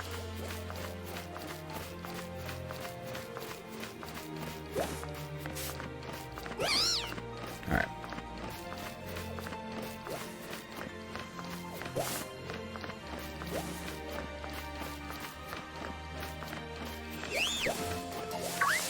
So we just got to make our way there. It's a great time for any last minute plugs or donations that come in through before we get to the tower, because then it's going to kind of be nonstop from there. All right. Well, I do want to remind you all that Midwest Speedfest is partnered with Rogue Energy. Type !Rogue Energy in chat or check our Twitch bio for a link to the Rogue Energy store where you can buy an energy drink. A portion of your purchase will go toward the White Bear area emergency food shelf. Midwest Speedfest would also like to send a special thanks to LPAV for providing PVMs, projectors, and cameras for our marathons since 2017. LPAV is Minnesota's trusted video and audio vendor since 2003. Having worked with companies such as Mountain Dew and Microsoft, you can trust LPAV will do it right the first time. Please support them by checking out their eBay store, which you can find in our Twitch bio, or by typing !LPAV. Excellent, thank you so much. So it's worth noting, so obviously this run is called the Tower of Two Fists. There are 2 towers that you can choose from if you're playing this casually. One, depending on which tower you choose, your Kubfu will evolve into an Urshifu of a different type. We choose the Dark Tower because it is easier for us, obviously. The other tower is Water. So that just always worth pointing out. Tower is just going to give us some better options as we are fighting type, so it makes it a little bit easier for us.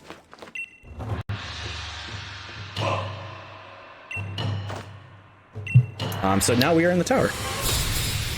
I do want to say there is a bit of irony behind the fact that one of the evolution's forms happens to be a type that its primary one is weak against.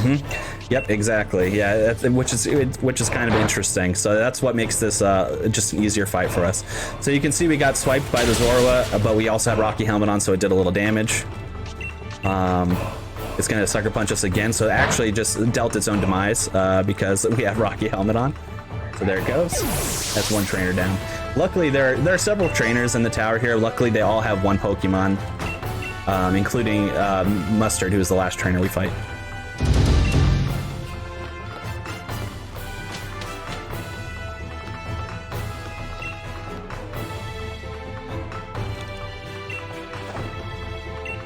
All right, so it's second trainer.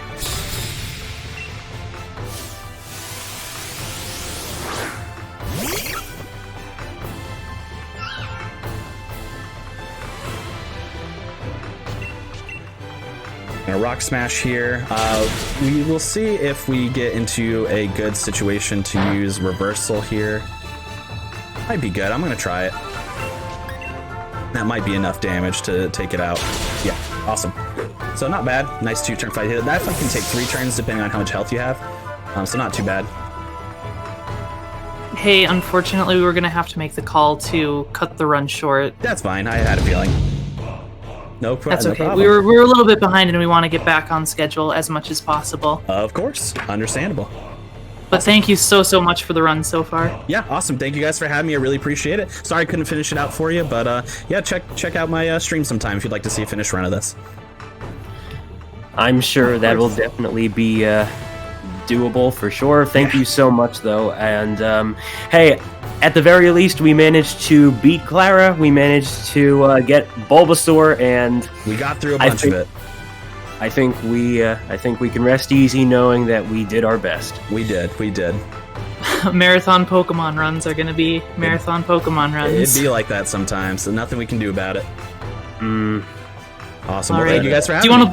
Do you want to have any more plugs here before we switch over? Yeah, no, just thank you for the crew, everyone working hard behind the scenes and out front for Midwest Speed Fest.